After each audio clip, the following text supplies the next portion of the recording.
Good afternoon. You're listening to Healing Your Life with Soft Rose Recovery. I'm April Davis here along with a couple of folks from Soft Rose Recovery here in Jacksonville talking about addiction and recovery. We have the clinical director, Erin Moran, and she's a licensed mental health counselor and certified group practitioner, and she comes to us from New York. She received her Bachelor of Science and Master of Science in clinical mental health counseling from the University of North Florida.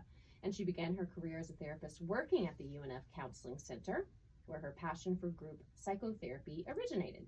She since gained additional experience working as a therapist and clinical manager at a dual diagnosis residential substance abuse treatment facility and an outpatient eating disorder facility.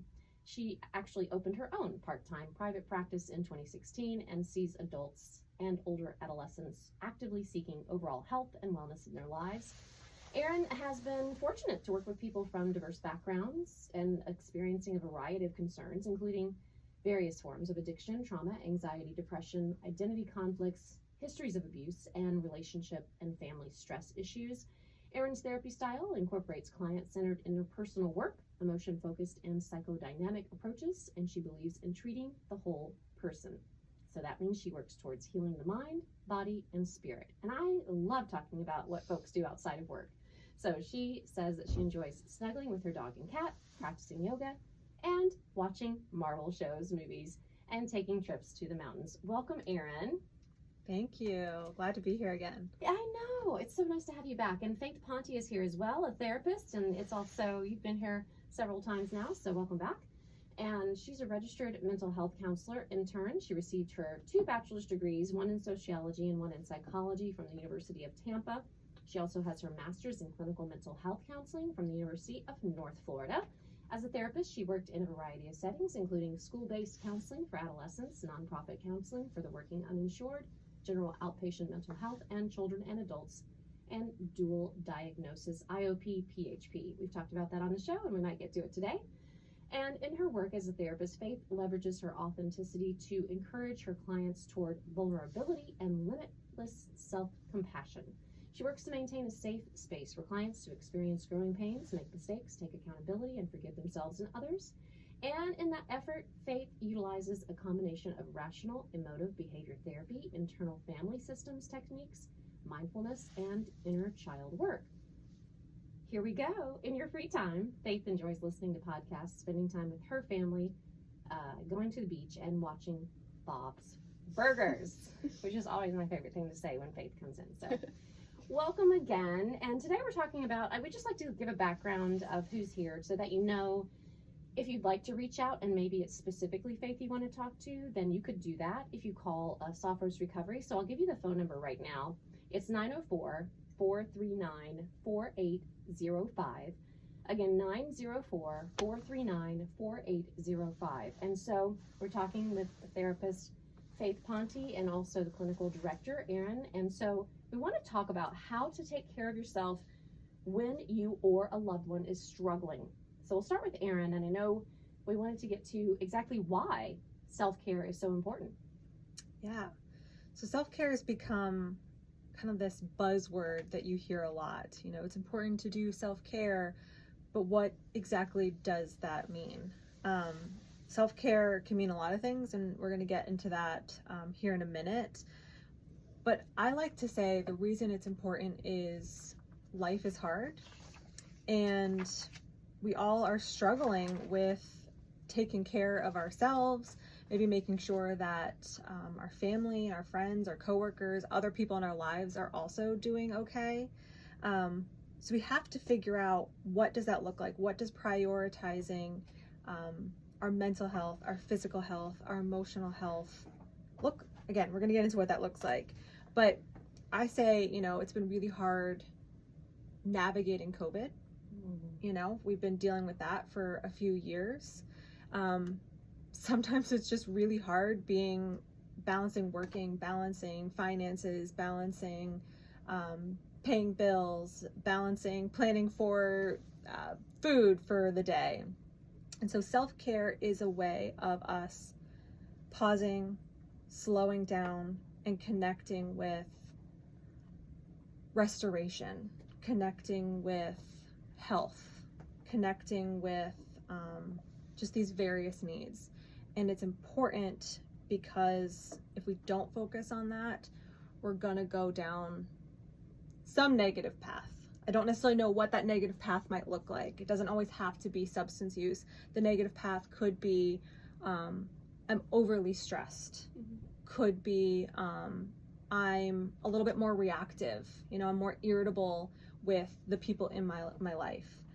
It could be I'm so overwhelmed or so disconnected that maybe I get physically sick. I know some people who are like, I'm just so stressed, and they tend to be prone to getting colds more frequently. It impacts your nervous system. It impacts your digestive system. You know, all of these things makes us more prone to having physical health illnesses.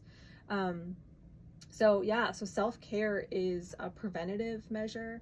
It's a restorative measure.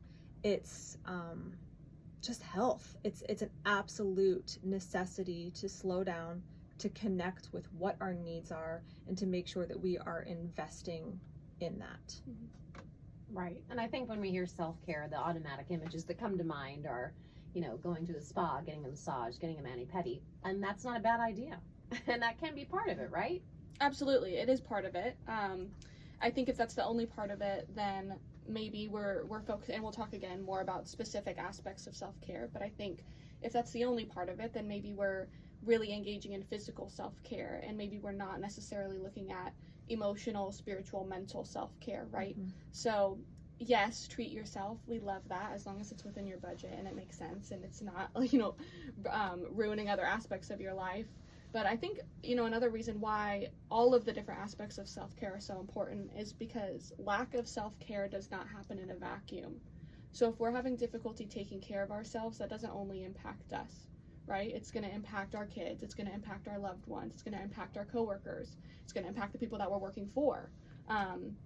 Because it's like a pressure cooker, right? If you allow that pressure to build and build and build and build and build, and you don't release steam in multiple ways for multiple aspects of your life, you will have negative impacts in your relationships, in your the quality of your work. I think self-care is important in a, you know, in a really kind of like, if we look at a Western like capitalistic view, a lot of times we're super individualistic and we're like, well, I don't want to focus on myself. That's, you know, that's selfish, you know, and I can do it. I don't need help. I'm gonna just put my head down and kind of just grin and bear it. But actually, if we really can take care of ourselves, we're now able to like reach much higher potential. I think we're able to be way more successful. We're able to really harness our strengths in a more authentic way because we're able to pause and like refill our gas tank. You can't pour from an empty vessel. And if you're trying to, you and the people around you are not getting the best version of you. Yeah, we all know the scenario they tell us on the airplane. Right. Put on your mask first before you help others, right? Yeah. Yeah. We use that metaphor often in therapy because it's so easy for people to focus on making sure everyone else is okay and to not be connected to ourselves. And so that's what we say, you know, if I'm not filling my cup, if I'm not putting my mask on first, then I'm passed out, and you, who probably did need maybe some extra help and support, are also passed out. So no one is saved. Right. Versus if we pause and saying, I need to put my mask on, that might mean I need to, you know, say no sometimes. It might mean I have to take finances to go to the doctor or to go to a therapist or, you know, whatever else it may be. Once I'm in a solid place, I have a lot more to give. Right. And I think that's just something everybody has heard if you've ever taken a flight anywhere. So it's something we can all relate to that makes a lot of sense. Just a simple scenario. So we are talking with Erin, Moran, and Faith Ponti today. Faith is a therapist at Soft Roast Recovery, and Erin Moran is the clinical director. And we are talking about self-care and how to take care of yourself when you or a loved one is struggling. And we are talking, of course, about addiction recovery from any substance. And if you think you have questions about that, or you might be ready for treatment, you can call Soft Roast Recovery in Jacksonville. The number is 904-439-4805. Again, 904-439-4805. And we'll just touch on this because I know you probably have lots of examples, but we could start with one. What are the different forms of self-care? We're talking physical, mental, emotional, spiritual, so we can get into maybe physical first. Yeah. So again, I think when we have this idea of self-care, we're thinking of getting our nails done, going to the massage. So much more, so much deeper. So physical components, this could look like ensuring that you get enough sleep. You know, if people are chronically underslept, that is going to impact every single area of our life. It's going to impact your ability to digest, you know, your digestion. It's going to impact your mood. It's going to impact your cognitive functioning, your ability to think clearly and rationally. You know, it's going to make that part of you a little bit more offline. So making sure that you get, you know, 7-8 hours of sleep every night. Sometimes you need more, sometimes less. It's including physical movement. So this could be, you know, going to the gym. This can be going for a walk. It doesn't, when I say movement, oftentimes it's like, oh, I have to exercise. And yes, exercise, but it's just get up and move. You know, it's maybe park a little bit further away. Maybe take the stairs. Just move your body. Our human bodies are meant to move. And so just making sure that you're increasing that a little bit. It's having a balanced diet. And I don't mean diet as in diet culture, but I mean nutrition. Making sure that I hate the concept of things being labeled as bad food. You know, having previously worked in eating disorders, I tell people there's no such thing as bad food. We're not asking you to eat dirt. We're not asking you to eat cardboard. Right. That would be bad food. Food is nutrition. So if you're going to say like, yeah, like I want some cake and donuts, eat the cake and donuts. There are a lot of wonderful beneficial nutritional needs in that. Let's balance it. So if I'm going to eat the cake and the donuts, I'm going to also make sure I'm eating, you know, my leafy greens. I'm going to also make sure that I'm having proteins. So it's just, again, I say this every single time I'm here, love balance. But those are some of the physical components, you know, making sure sleep, movement, nutrition are met and prioritized and acknowledged. That's the thing. We don't have to aim for perfection. We don't have to be like, okay, I'm getting 8 hours of sleep and I'm doing an hour of exercise, you know, 5 times a week. It doesn't have to be perfect, but it's increasing it and aiming for, can I do a little bit more? Can I focus? Can I prioritize just maybe moving 5 more minutes? Can I increase my sleep, you know, 30 more minutes? Can I add a little bit more, you know, leafy greens? Or if I'm eating the donut, can I make sure that I'm being kind to myself? It's okay to have a donut with other ingredients as well. Yes, as you say, it's always about balance. And you hit on some big ones there, sleep and movement and eating healthily as much as you can. And if it's okay, we're human. Sometimes we like a donut. And so, yes. Yeah, I love that you mentioned that. So when we come back, we'll talk about the mental, emotional, and spiritual forms of self-care as well. If you have questions about any of these things that we're talking about today, if you think maybe you or a loved one are ready for treatment, you can contact Soft Roast Recovery. Their phone number is 904-439-4805. Once again, 904-439-4805. I'm April Davis. You're listening to Healing Your Life with Soft Roast Recovery. Welcome back. You're listening to Healing Your Life with Soft Roast Recovery. I'm April Davis, along with Erin Moran, who is the clinical director of Soft Roast Recovery, and therapist Faith Ponti. And we are talking about self-care and how to take care of yourself when you or your loved one is struggling with any sort of addiction. You might be in recovery right now, and it's not always an easy road every single day. So what are some of the different forms of self-care, Erin? We were talking about physical before. What about emotional? Yeah. So emotional self-care, what does that look like? That can be choosing to go to therapy. I know we've talked about that a few weeks ago, of kind of what is therapy and what to expect, but having a safe, supportive place where you can talk through, process, better understand your emotions, understand your thoughts and how they impact you, to have a healthier relationship with your thoughts and your feelings. Journaling, is another form of emotional self-care. So sometimes, we don't have 24/7 hour access to our therapist or even to our support system. Journaling is a way of, instead of spiraling in our thoughts, slowing down to put it on paper. Kind of helps to almost challenge the irrational thoughts that we can often, most of us, experience. I can think very, very fast, and I can all of a sudden go to a dark place and be very unkind maybe to myself. Journaling is a way of being like, oh, that actually is not very kind, and it's also not really true. It forces our brain to slow it down. Mm-hmm. So journaling is another one. Focusing on stress management tools and techniques. So that can be, doing deep breathing. That can be, taking breaks. That can be, giving ourselves time outside, really thinking of what works for each individual in regards to managing our own stress. Yes. So those are some emotional forms of self-care.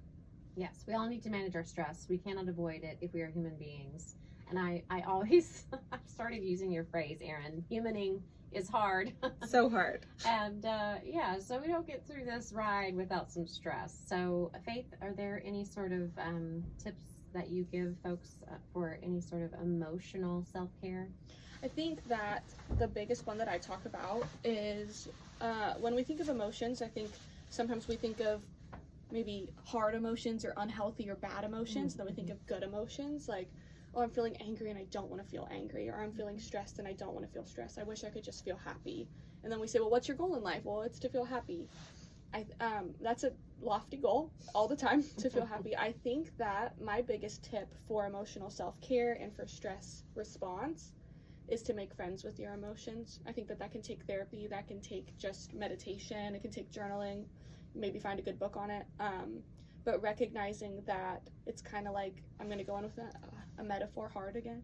Love it. With like a rainbow tie-dye shirt, right? Like there's all different colors in the shirt, and if you took one out, it would just be less vibrant. It wouldn't be as beautiful, right? And green might not be your favorite color, but when you throw it in the tie-dye, it's kind of like meant to be there. And so we might have emotions that we don't really like. Like I don't like my anxiety very much. It makes my chest feel very heavy, and it can sometimes feel debilitating, right? And the biggest difference for me is when I'm sitting with my anxiety and I say, hey, welcome, I'm used to you. This is the space that you take up. What are you trying to teach me? How are you trying to help me?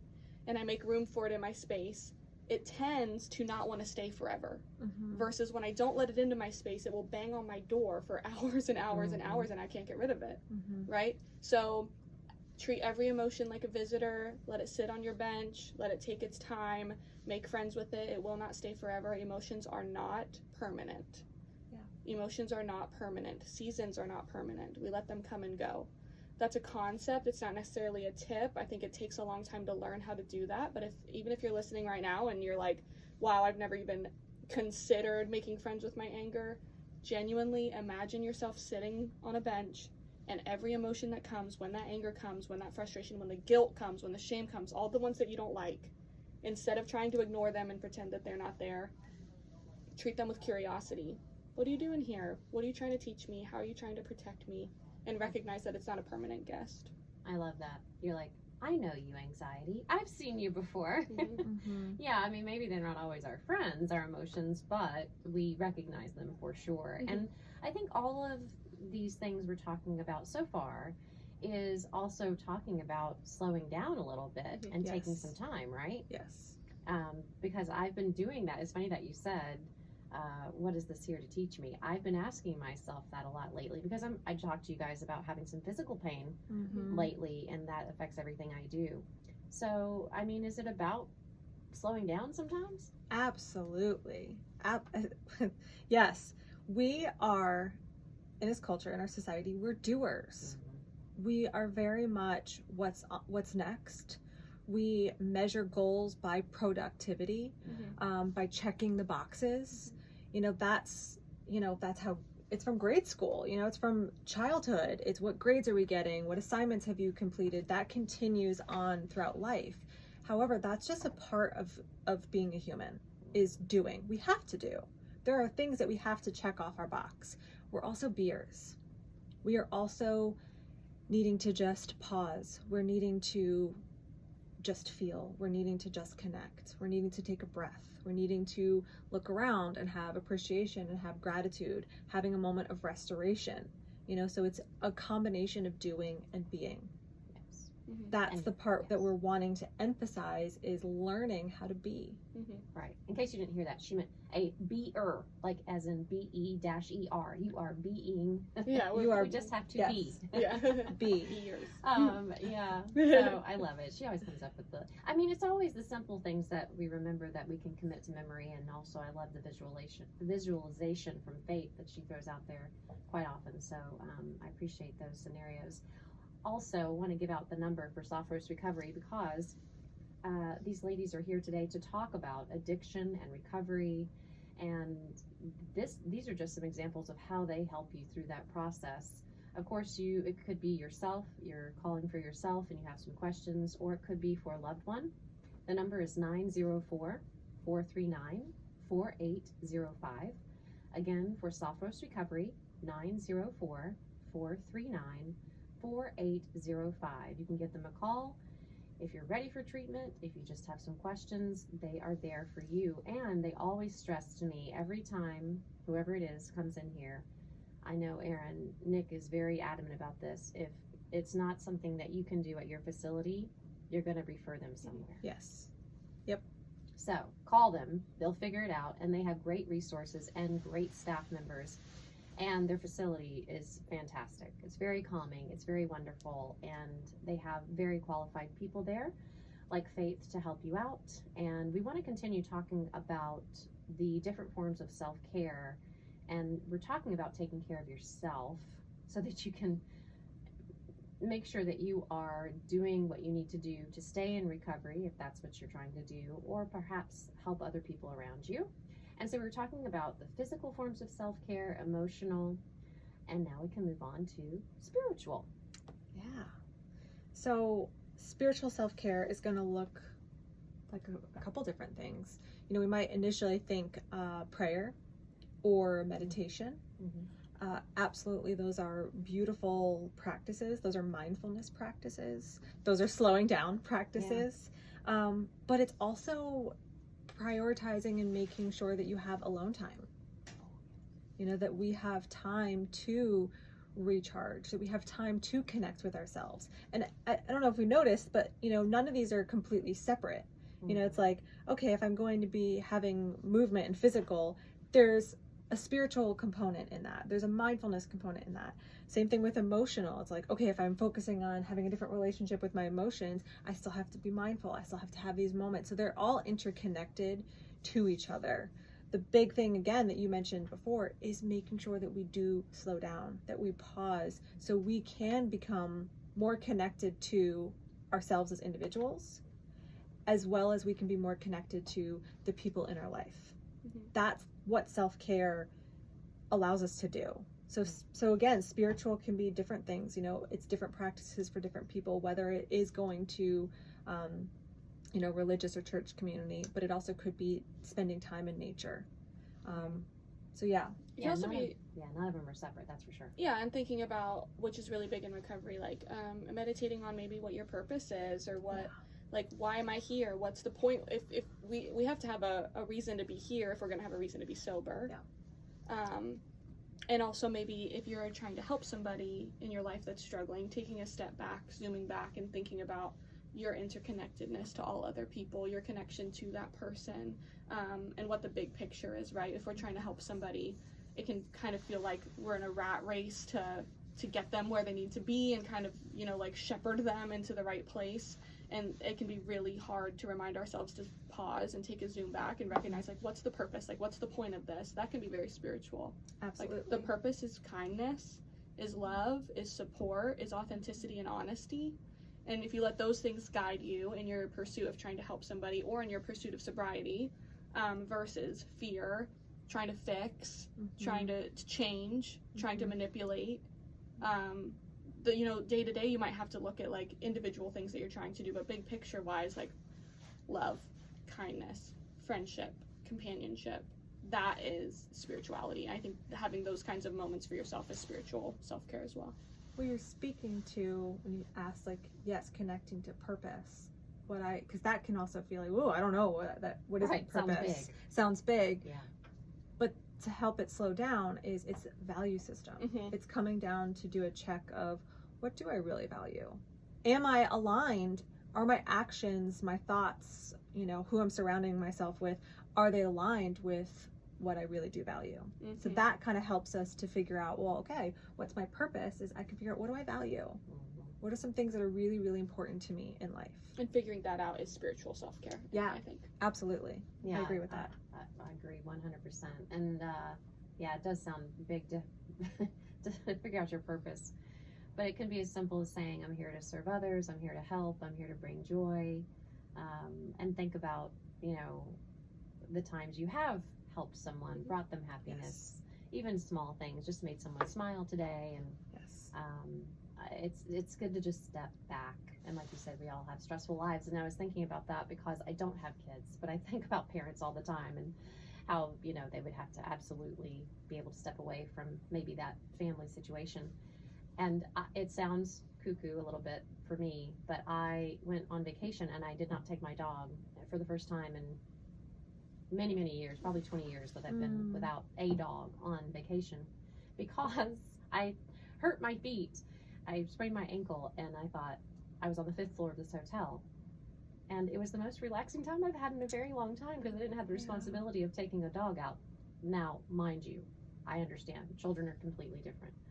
But, it is interesting when you give yourself the time to reflect and really have that space. It's interesting, and it gives you time to think about things the way we need to. Yeah, absolutely.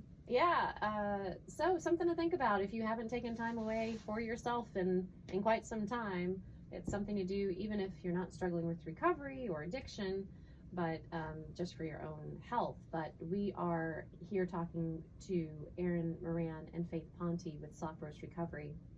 And they are ready to answer your questions about addiction and recovery. And you can give Soft Roast Recovery a call at 904-439-4805. Again, 904-439-4805.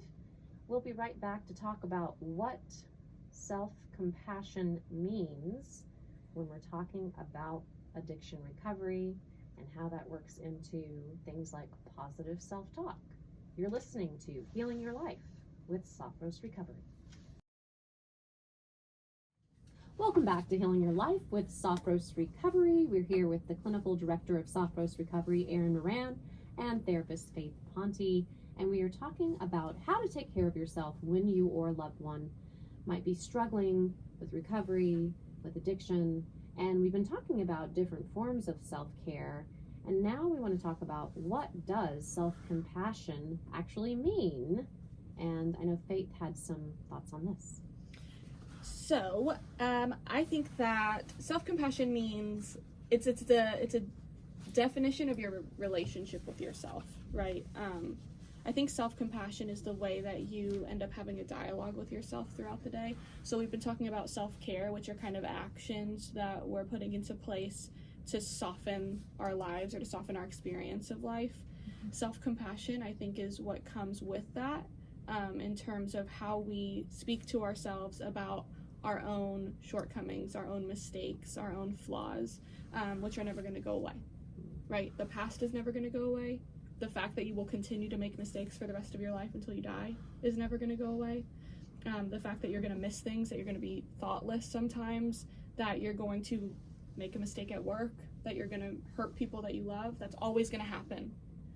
The idea that I'm going to, kind of get myself through a car wash of self-care and of working on myself, and then I'm going to come out and I'm going to be this perfect, clean, sober, and or perfect, clean, very supportive individual that makes no mistakes, is really a lovely fairy tale that will never ever happen, right? So there's one of two things you can do. You can mull on the stuff that you've done in the past that really hurts and really freak out about the fact that you're going to keep making mistakes.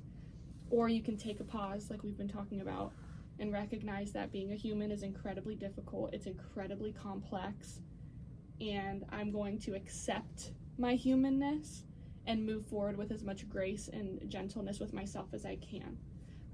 There's never a bad time to be self-compassionate. One of my favorite quotes that I have written is by Christopher K. Germer, and he says, "A moment of self-compassion can change your entire day. A string of such moments can change the course of your life." I to my core, and I tell my clients this every day in groups and individuals, I do not believe there's ever a time where you should not be self-compassionate. Are there times where you maybe need to be real with yourself and be incredibly accountable or hold somebody else very accountable? Absolutely. Are there times where you need to look at some mistakes that you've made and think about how I can avoid making that same mistake again? Yes, please do that. For the sake of you and everyone around you, 100% hold yourself accountable. You can 100% at the exact same time be incredibly kind, gentle, and compassionate with yourself. And there's never a time, you will never hear me say like, "Hey bro, maybe don't be so nice to yourself right now." Yeah. Always be kind to yourself. You cannot hate yourself into a sober version of you. You can't hate yourself into a version of yourself that you're gonna love. You have to love yourself into a version of you that you can start to accept a little bit more. I think that what I'm hearing you say in that is it's the package. It's the package, and the intentionality is what compassion means. That I can have hard conversations either with myself or with someone else, but is it a "what the heck is wrong with you," you know, or this very cruel and jarring, sometimes scary experience versus, "Hey, we need to talk. This isn't working." And if this is really confusing and you're thinking, how am I going to do that? Just like externalize it for a second and think about somebody that you care about so much, your child, your spouse, your best friend, and how you would confront them about something that, you know, that hurt you, or that hurt somebody else that you really don't want them to do again, right? If you're realizing that the way that you speak to them is abrasive, we need to check that. But if you're somebody who recognizes, like, I can have a compassionate conversation with somebody that I love without bringing them down about a mistake that they made, if you're capable of doing that, then you are capable of being kind to yourself. It's much more difficult because societally, I think a lot of companies make a lot of money based on our hatred of ourselves, right? Physically, mentally, emotionally. Right. There are a lot of people that want us to not be very kind to ourselves, and we don't learn that in school. Yeah. We don't learn, hey, when you make a mistake, we see red ink, right? We see me after class. We see detention. We see getting yelled at. We see getting grounded for long periods of time. We see getting fired. We don't see, hey, that must have been really difficult for you. You were really doing your best in that moment, and there were a lot of curveballs thrown, right?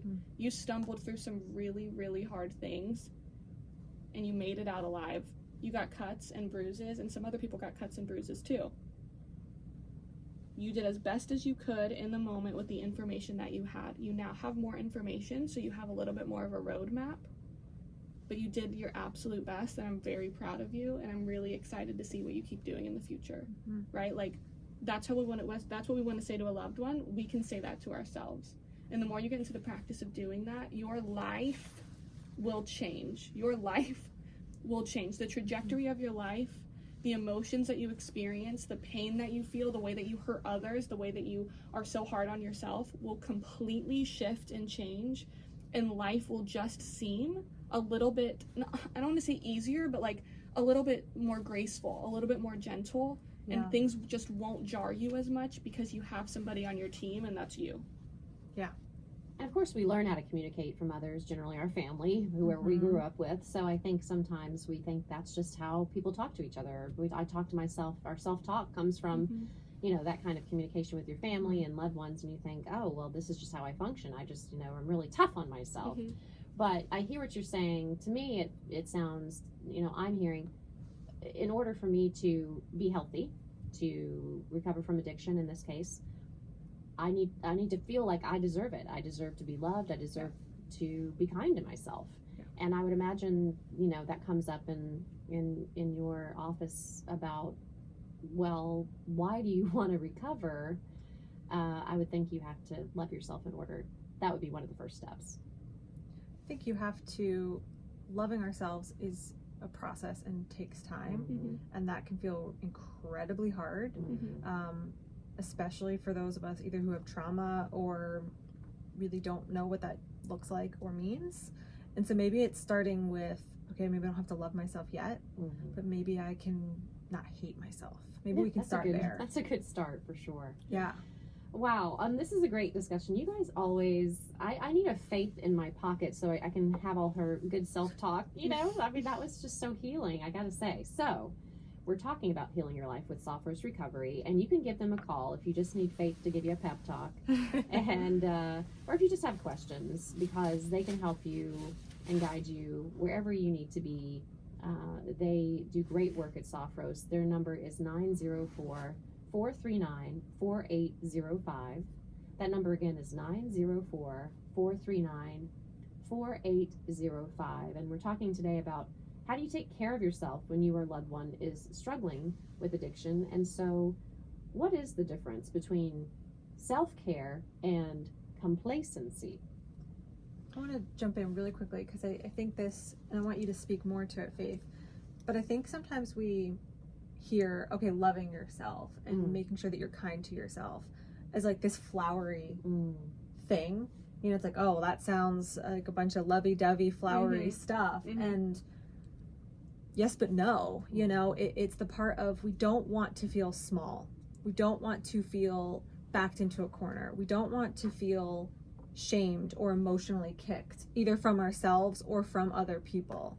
And so it's not about everything's fine and rainbows and sunshine, and that's not what it is. It's still being willing to have hard and honest conversations and accountability, but it's not throwing the extra hurt and pain and stuff that just, I know for me, when I'm unkind to myself, or if other people have been unkind to me, or even if I've been unkind to someone, if I've been a little bit reactionary, it feels just ick. It feels small. It feels disordered. It feels dysregulated. It doesn't feel like I can receive it. It doesn't feel clear. It doesn't allow me to feel like, wow, I can really use that and take a step. I feel a little bit more confused. And so I think that's kind of where, you know, Faith's going to go into like, okay, well, how do we have accountability with also still being compassionate? Like, what does that look like? Well, I think you hit the nail on the head when you said maybe you just start with not hating yourself. I mean, you know, you're right. I mean, getting to where you actually love yourself, that can be a long journey. Yeah, and if you're listening, or you're one of the many people that we encounter often, you know, the idea that, well, that sounds flowery, that's very therapist-y, and that's not, you know, it's not how I was raised, and it's not worth my time. Just in a logical sense, I mean, how is that working out for you? How is hating yourself and berating yourself and being incredibly hard on yourself working out for you long term? How is it working out for your relationships? How is it working out for your sobriety? How is it working out for your ability to take care of yourself and others? If in the moment you're not, I mean, pause and really think about it, because probably not well, right? It's not producing the results that you want. So if this sounds very foreign and very weird, it is. I'm asking you to learn how to speak Portuguese. I'm saying you've been speaking English your whole life. I now want you to come to class and learn Portuguese. And you're saying one of two things. I'm not doing that. Or I have no idea how to speak Portuguese and I want to be perfect at it right now. And if I can't be, then I'm not doing it. Right? So we have to recognize that it's really hard. We're going to have to download some apps. You're going to have to go to a lot of classes and really work on it. And it's a practice, a lifelong practice to become bilingual. Hopefully just switch your core language as an adult. That's very hard. It is so worth it. And you'll be able to navigate your life a little bit easier than just speaking your native language, which is not getting you very far, that native language of like self-hatred. And again, I think another thing that's maybe similar person would come up with as a retort would be, well, if I'm too nice to myself, I'm going to let myself go. If I start to like infuse self-compassion or all this self-care and all this la-di-da therapy stuff, I'm just going to stop caring about my boundaries, stop caring about my rules, let myself do whatever I want. I've been there before, right? I was the person who sat on the couch and ate whatever I wanted, did whatever I wanted, and look where that ended me up. I would question, when you were sitting on that couch eating whatever you wanted, not really implementing any kind of self-care, did you like yourself? Were you being kind to yourself? Or were you hating yourself into another form of just like slothfulness and laziness because you didn't think you were worth doing anything, right? You can hold yourself accountable. You can have hard conversations with yourself. You can look at the people that you've hurt and the decisions that you've made that did not feel helpful or healthy and say, man, I didn't like that because I am worth these good relationships and I'm worth being kind to myself. And that decision that I made maybe felt good in the moment, but the repercussions of that did not feel good, and I deserve to feel good. Okay, heard. I don't like that I did that. At the same time, I'm gonna say, dang, you were really doing your hardest. You really tried, man. You tried, and you didn't do great, but you really showed up. You tried. Okay? I'm gonna go to a couple more lessons next time and try a little bit harder. I'm gonna actually put the uniform on and really try and swing this time a little bit harder, right? We cannot, you can't push yourself to this place of accountability so hard because you're expecting this perfection out of yourself. And let's use specifically addiction language, right? I will not relapse. I will not have a craving. I will not have an urge. I will not do this. I will not do that. And I'm not going to even think about it. And I don't need help. And I'm just going to white knuckle it because I'm done. I'm cold turkeying, right? And the thing is that maybe even works for a little while, which is almost more dangerous because it seems like, okay, I really can hate and be really hard on myself into a sober version of myself. Long term, that pressure cooker is going to explode. And you are even if you don't use, you're going to be incredibly irritable. You're going to be angry. Your relationships are going to be seriously negatively impacted, right? There is a real issue of complacency, but if you're really in a complacent space where you're just allowing yourself to do anything, you're still not being kind to yourself. You're not accepting who you are. You're not accepting what's healthy and right for you, and you don't feel like you deserve what's healthy and right for you, right? So when you can really align with yourself and recognize your values, recognize that you deserve to feel healthy and deserve to have healthy and positive relationships, and that you're capable of doing that, you will stay in this very precarious little balanced space between accountability and self-compassion. You might veer a little bit to the left and the right, but you'll be in that center place, and that center place is safety, it's kindness, it's health, it's authenticity, and it's hard to stay there, and it takes a lot of practice. Again, it takes a lot of practice, but when you get there, that's long-term recovery, baby. Like that's sweet spot. Yep. Yeah. And it's attainable. It's attainable. Well, our time has come to an end on this Sunday, and once again, you guys have just come with all kinds of wisdom. I really appreciate our conversation today because you really made me think about a lot, and I think that they've probably helped you think about a lot, listeners. And if you have some questions for Soft Roast Recovery, you can give them a call anytime. The number is 904-439-4805. Again, 904-439-4805. And basically, you guys have reminded me that no matter what it is in life, there's really never a finish line. It's just a continuous process. And so thankfully, they are there at Soft Roast Recovery to help you along the journey of recovery and help you heal your life with Soft Roast Recovery. So thank you for listening today, and thank you, Erin and Faith, and we will be back next Sunday at 1 p.m.